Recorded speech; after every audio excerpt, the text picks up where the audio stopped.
Oh, we do have water. We have extra. Let's find a comfortable place here where we can look at people. Are we ready?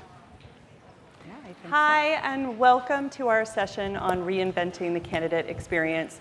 I'm Julie Kukulis. I head up talent acquisition here at Glassdoor.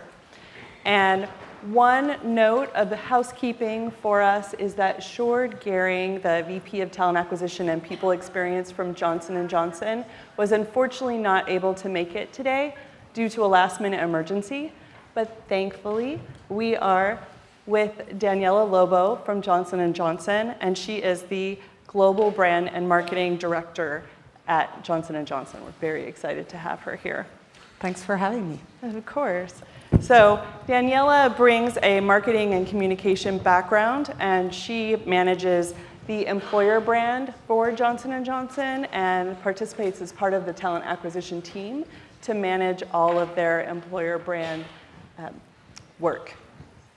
Yep. And during her time there, the company has made great strides in the way that it thinks about the candidate experience and has really shaped the way that they and we think about the candidate experience process.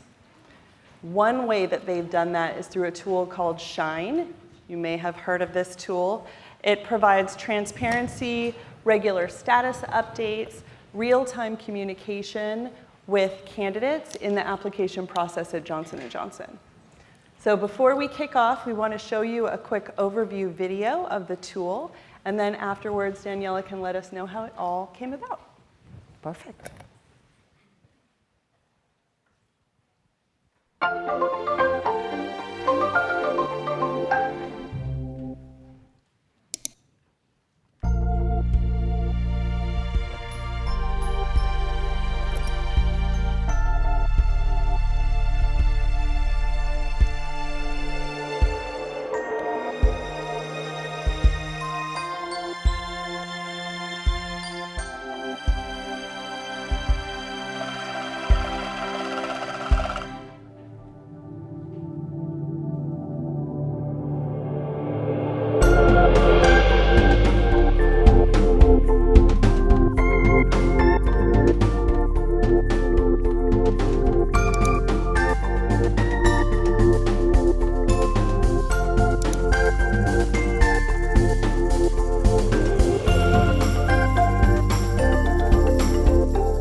Wonderful. So thank you so much for joining us. I want to dive in on your approach to how you wanted to change the candidate experience at Johnson & Johnson. We heard one of your colleagues say, and I love this, that talent acquisition, the process wasn't so much a black box as a black hole. We talk about that a lot at Glassdoor. And I'm curious what you wanted to change in the candidate experience, if you could elaborate on that for us. Yeah. So we have been on this actually journey of transformation for 3 years, right? And we took a look at the world. So if you actually look at the last 10, 15 years, the way we live has changed a lot. So the way we live, how we get things done, right? A flick of a switch, right? How we have access to things. And so when we looked at our experience and, with all the feedback and the research that we did, what we kept hearing was there is no transparency, I don't know where I am, right? So there was even an articulation that really actually stuck in my mind that was the whole interview process overall at J&J and other places, it's like a dark roller coaster. I don't know what's gonna happen, when it's gonna happen, and how it's gonna happen. And it's scary. Yes, and it's highly emotional, Yeah. right? So we did research to both understand what is the journey that actually the candidate goes through, what are the emotions, what are the pain points, what are the needs, right? And we also look at the outside world and say, okay, what are the expectations? Because the talent's expectations are actually, right, from an experience standpoint, set up by the experiences they have as a human outside, right? So that's actually, you know, what drove our approach, right, to really start pushing into transparency. So really, and it was actually a black hole, right, because you didn't know anything. You couldn't control anything.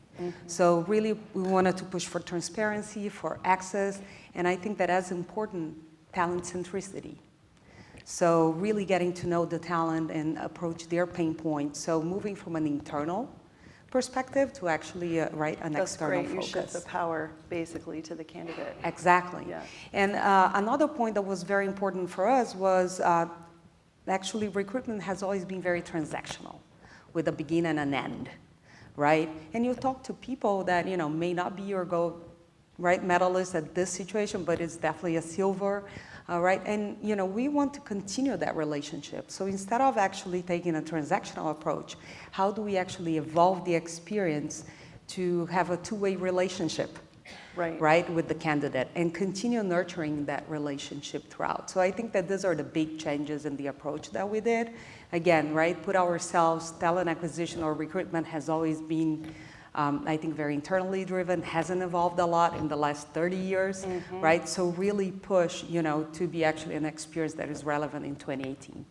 That's wonderful. I love that idea that you talk about the candidates' emotions and their experience. Can you speak a little bit to the data and the research, the observations that you had that led to this? Yeah. What kind of data did you collect? So there are two pieces of research that we did that really influenced you know, everything that we're doing. One, it was a very thorough proprietary research which helped us actually understand what is the journey that the candidate goes through, right? And what we learned from that is that it is emotionally really a roller coaster, because they start very exciting, right? Excited about what is happening, and then, you know, suddenly you don't know anything. So it's really, you feel it actually, and we mapped that, right? You'll see that it's like ups and downs continuously, right? The other thing that we also did was we have a survey that we do with talent that actually applies to J&J. So we understood what happens from a talent standpoint and where our process could get better. Or actually not even process, I mean, I should say experience, and where the experience could get better. And we put those two pieces together. So the research plays a major role here, right? Not only understanding what we need to do, what is not working, not from our point of view, but from a feedback from the talent. And then that also helps bringing everyone at the same level of understanding. So when I'm talking about the candidate, right, I share with you what I learned and what I heard from them. We understand, and that helps us also defining where we're going to focus, what we're going to do, what is priority, and how the roadmap should look like. I think that's wonderful, and we can learn so much from a company like yours, because companies like ours, just shy of 800 people, which may be similar to some watching this as well, don't necessarily have the ability to do that much research, but you have this amazing global footprint and so many candidates coming through. Yeah. Now, I would say, I mean, it's a big focus of ours, and right, we're very fortunate to have, but I think any company can do. Right? I mean, there are new ways to actually do surveys right now that you can do it that is actually very practical, cost effective, right? I think that the important is like the shift in mindset, right? And going externally. That's awesome. So out of all of this came, first of all, a tool called Shine that we just saw in the video. Can you talk a little bit about how you were able to get buy-in from all of the stakeholders that would be necessary to build a tool like this? Yes. So research was a big piece of that, right? So really educating. We are experts on the talent. We know what the talent needs are, but other people in the organization do not, right? So, you know, that piece of education was really key, right? And then, you know, the external perspective and the trends and the expectations. That was another piece for us to actually be able to implement. And internally, it has been really very, very well accepted. So we have also trained our sales force. We have actually putting new tools and new processes in place to work with Shine. And actually, Shine became for the recruiters, right? It's a complement. It's complementary to all the work that they do in terms of actually being in contact, right, with the candidate. Right. I imagine it saves the recruiters quite a bit of time. Exactly. Right. Providing a lot of information to them. Yep. That's wonderful. So one of the things that I also love about the idea of Shine and some of the things we've talked about is you have the analogy that it's very similar to tracking a package online. And I think we see these days, now I can see every hour where my package is before it arrives at my front door. But you have over 1 million applicants a year. So how are you able to make sure that your processes are buttoned up enough and everything's working so that all of those candidates have a good experience? Yeah. To me, the key there is that you need to think about the experience holistically, right? It's not only because you launched the platform that it's done. We also needed to look at our processes and train our people to actually enable. And that's what we did, right? So we thought about it holistically, how that actually is going to work, and what we need to change internally to make that happen. There's a big piece of everything that happens, of course, is automated, right? So it's all about the technology. There are some inputs on the system that are still manual, right? But it's getting more and more automated with time. So that what does is actually, right, removes time of candidates, the recruiters needing to do that work, and then they can go talk to candidates, right? So it's, but it does require, it is important to look internally and externally. And one of the things that we heard earlier from Dr. Andrew Chamberlain on our team, our chief economist, is that the time to fill jobs is increasing over time. It continues to increase. I know recruiters like those on my team and I are always a little bit, we know it takes too long. It takes too long for candidates. It takes too long for us. Sorry, we'd love to fill jobs as soon as we can. Were there things that you were able to do with your internal hiring managers, your internal hiring teams to help adjust their perspective and get them moving along with these? Yes. So the same way that we're actually, right, I would say transforming how we engage with candidates, we're also transforming how we engage with our hiring managers. So there are internal tools that we have developed to actually, right, also bring transparency and I would say transparency, but bring visibility to the process, enable them to be more efficient, right, as they are working with us. So again, right, it's a question of the internal and the external and the internal too. But we have put tools in place to actually, for the hiring managers. So overall, and then there are other tools that we are leveraging. For instance, AI, we're actually leveraging that for screening. So it's not the only source of screening, but it's computing power that helps us being faster, right? So that also helps in terms of the timing. We're doing digital interview, right? Digital video interview that think about access, right? So it actually gives the candidates the opportunity to interview whenever they want to do it, right? So even all the time that we lose trying to actually coordinate, right? Schedules, yeah. Right, with people traveling, et cetera. So it's not that everything is going to happen digitally, but there are some tools that are actually helping us actually reduce the time to hire rather than increase. That's wonderful. Yeah. That's great. Can you talk about feedback that you've received from candidates, either positive or negative, that helped you learn through the process? Yes. So we receive a lot of feedback from candidates. We receive, together with Shine, we implemented actually the Shine Twitter handle. And the way to think about that, right, this is our customer service. So it really complements everything that actually the candidate gets on Shine. And if there is any question, right, they can come to us and we are there for them. So through this tool, we get lots of feedback, on Shine, positive feedback that they're getting the visibility. Sometimes they come to us and say, hey, in Shine it says that's going to take approximately 10 days. It's has been 12 days. So we also explain to them what is happening, right? So this is actually one of the areas. We get a lot of positive feedback and emails, even emails through, some of our partners too. Really talking about thanking us for all the communication. I think that a big piece of what we have done too is also be communicating all the time, right? So, that space or when you get into radio silence, right, is not happening anymore. And candidates appreciate that. So even if actually they end up not being the gold medalist, they actually do send emails to us basically saying, thank you so much. I appreciate how much, you kept me informed. So those are some of the feedback that we're getting, And I think that from a negative, yeah, I mentioned some of that, right? Sometimes, it's not exactly on that timeline. But again, we are continuously talking to the candidate. And that makes a difference because, you're actually, right, you don't know exactly when it's going to happen, but it's happening and you're top of mind for the company. Right. I think you talked about this before, that they have access, right? And that's Yes. what's different, because it is a roller coaster of emotions. And no matter how astute you are as an interviewer or how high you are in the organization, you still feel anxious when the time that they said it was going to be is longer, right? Yeah. And so the fact that they can go and reach out to your team. And by the way, I want to mention the Twitter handle is @J&J Shine. So if anyone wants to follow, there's really interesting information there. Yep. How do you determine what kind of content to push out through the Twitter handle?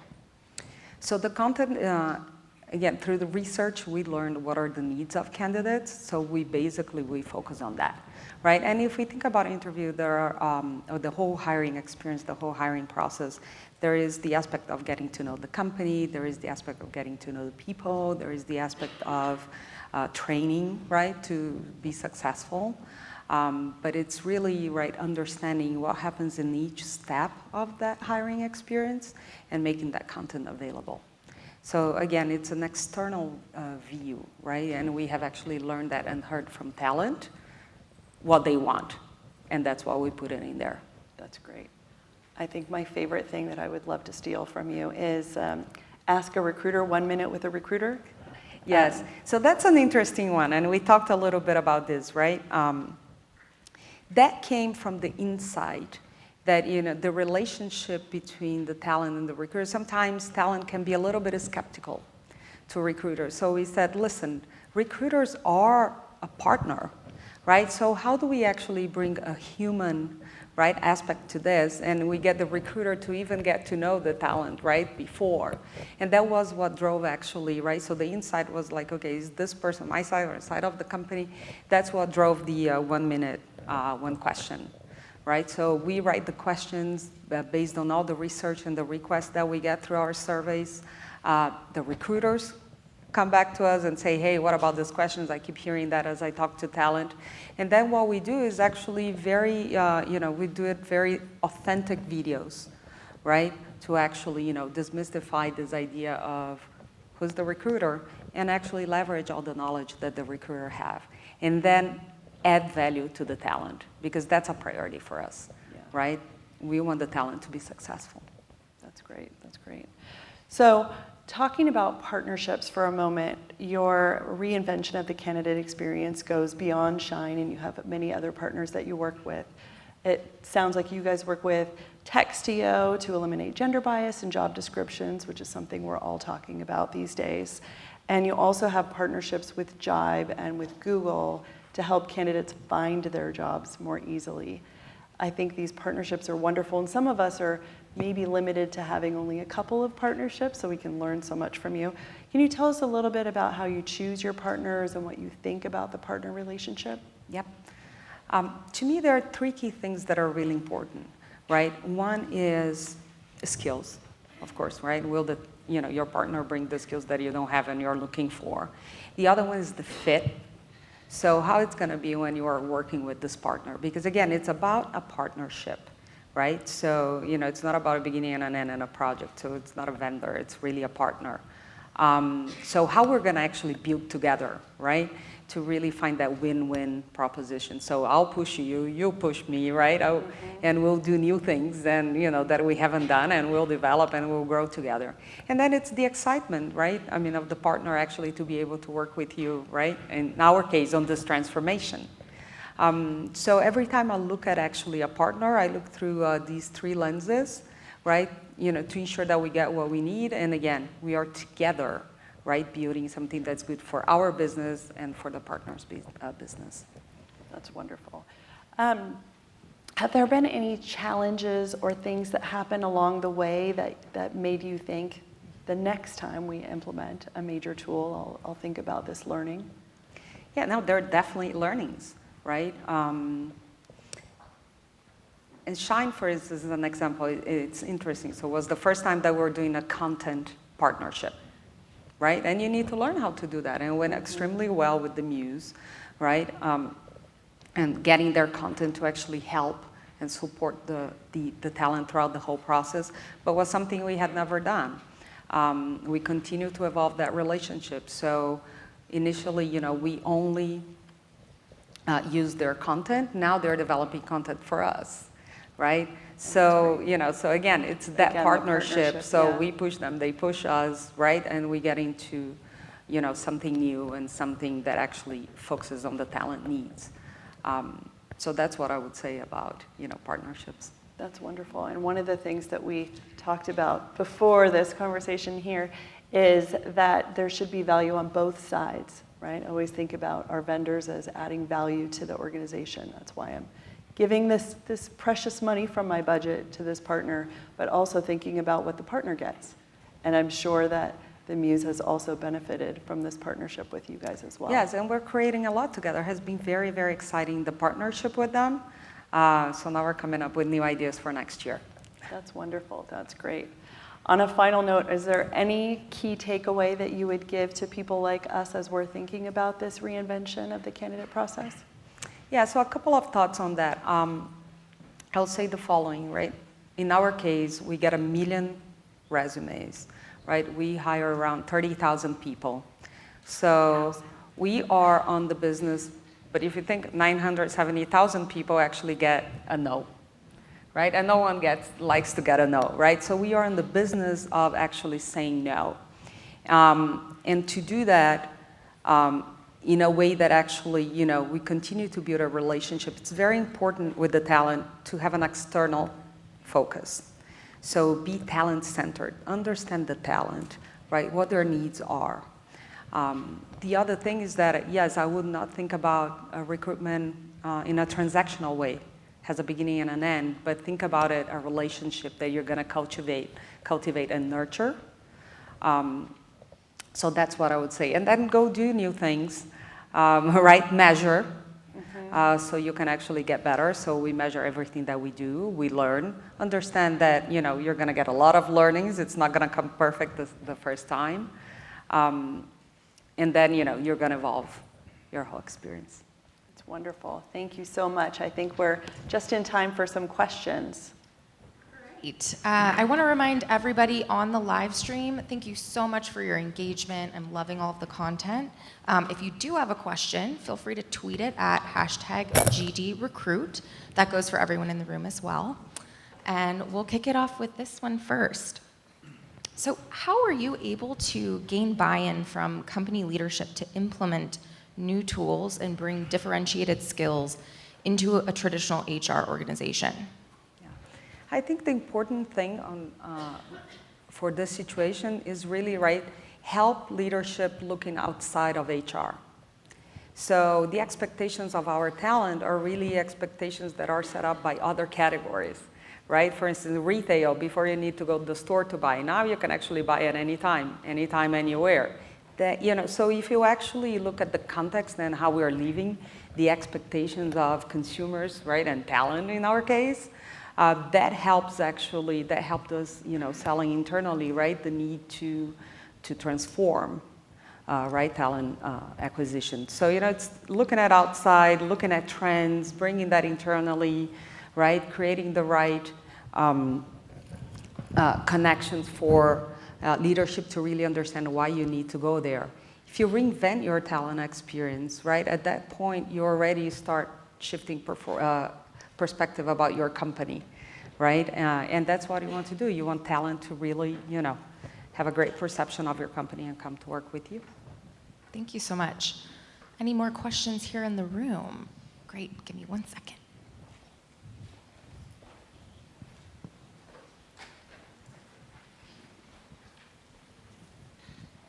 Hi there. So my company is growing rapidly. We're hiring on average 150 people a week. And so we have this issue where we're trying to rebrand our candidate culture, where we're trying to get buy-in from the hiring managers, because obviously even with a tool like Shine, you're still trying to make sure that you're staying on a timeline and that they're having that same experience that Shine is representing. So how do you get the buy-in from the hiring managers to give the talent team the feedback without us having to chase them down and get these answers so that our candidates, we don't have to keep keeping them warm and keep telling them more excuses as to why we can't get them in for an interview? So let me sure I understand your question. So how do we get buy-in from the hiring managers? Yeah. So the recruiters play a big role there, right? Because they are actually the who drive the relationship with the hiring manager on a day-to-day basis. So we have trained them, right, to really, let the hiring manager knows everything that we're doing, why we're doing, right, and what will be done, and how there is the aspect of transparency here too. It's only communication, right, that will help them understand the why. So that's how we get that done. So we leverage the recruiters, and of course we also work close with the hiring managers, bringing everything that we learned from research, from the trends, from the surveys that we do with candidates that apply to J&J, so they actually can understand what is happening on talent's mind. Wonderful. We have a question right up there. Hi, you mentioned that you are in the business of saying no. We're an aggressively growing company.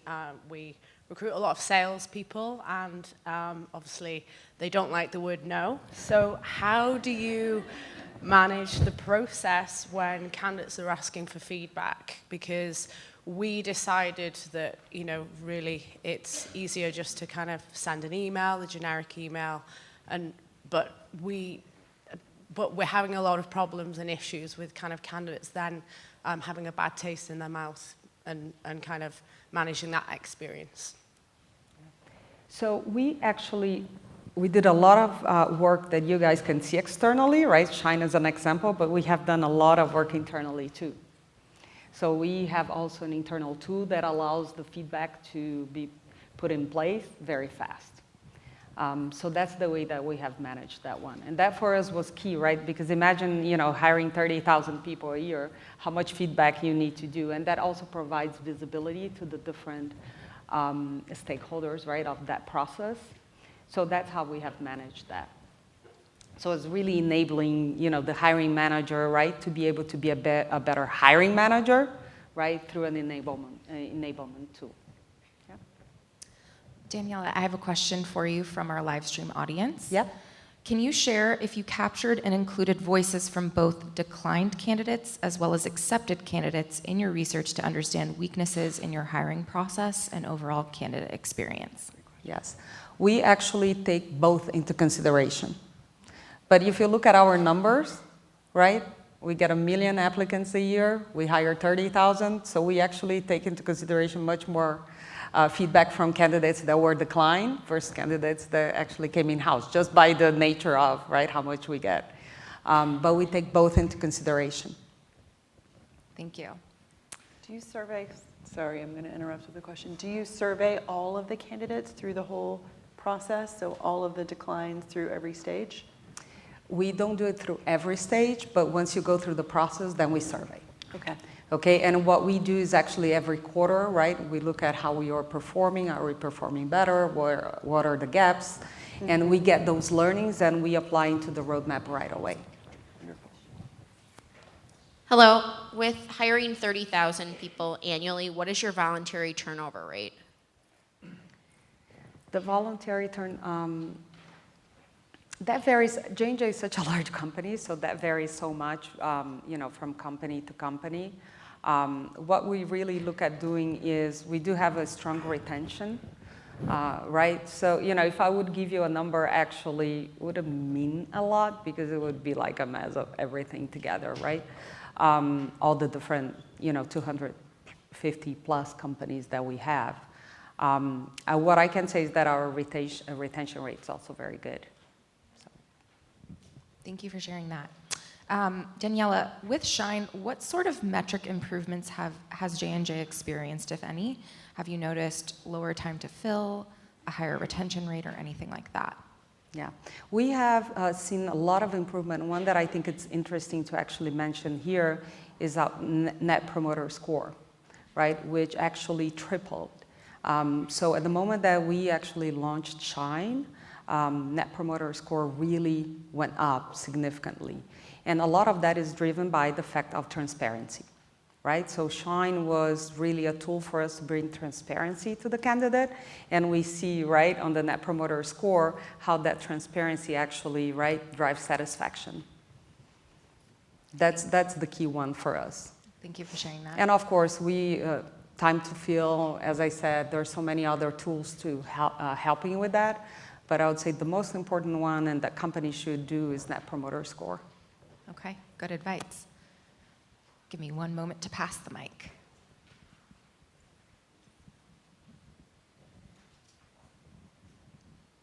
I just wonder where the need for Shine came from. I think a lot of businesses here, you lose prospective employees as consumers, but since you are a consumer, was that really what scared you when you had about 1 million people potentially applying, majority of them being turned away for jobs, and you're afraid to lose them as customers? Is that why you're like, we have to improve this candidate experience? Like, what was the business case behind it? Yeah. So it really came from, the insight, right, that I mentioned earlier, right, that the whole process, for candidates, it felt like a dark roller coaster. They didn't know, and for us, it felt that they were actually, that was simple to understand, but they didn't know what would happen, when it would happen, and how it would happen, right? And that was the key insight for us. So we said, we need to solve for that. We need to actually, bring transparency, help the candidate understand what is happening, what's going to be next, how we make decisions. But that was the key insight that triggered us to say, okay, we need to put something to actually, right, support and engage with the candidate through this process when they are actually applying and going through an interview. And a lot of that expectation comes from what you live in other categories. Right now, you know when your package will be delivered, right? So your expectation is that you also know what's going to happen when you're going through a hiring experience with us. Speaking of knowing what's going to happen, I'm curious to know, Daniela, what's one thing that you wish you knew embarking on this massive project to build Shine that you didn't know going into it? That's such a great question. I think that it's important to understand, right, that it's not only developing and launching the platform, there are so many other aspects that you need to work through, right? So in the case of Shine, we developed a relationship with the Muse. So it was the first content, right, partnership that we had. Then, of course, we needed to train our recruiters internally, right? So they would know the tool and they would take the steps that need to be taken.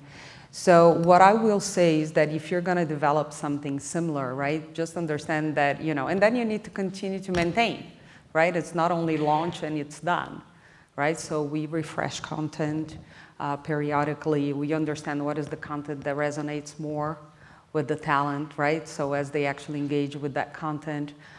So what I think is important to keep in mind is, there are definitely a holistic, right, process that you need to go on. It's not about the platform only, and it's not about launching only. There is also continuity and maintenance. Thank you. All right, any more questions in the room? We have a couple more minutes, so don't be shy. Thank you. So it sounds like you have a ton of candidates that have been rejected, but they've already expressed interest. Is there a piece of Shine, or is there a component of the talent community or something that you're continuing to engage those candidates after they've been rejected, but keep warm for other opportunities?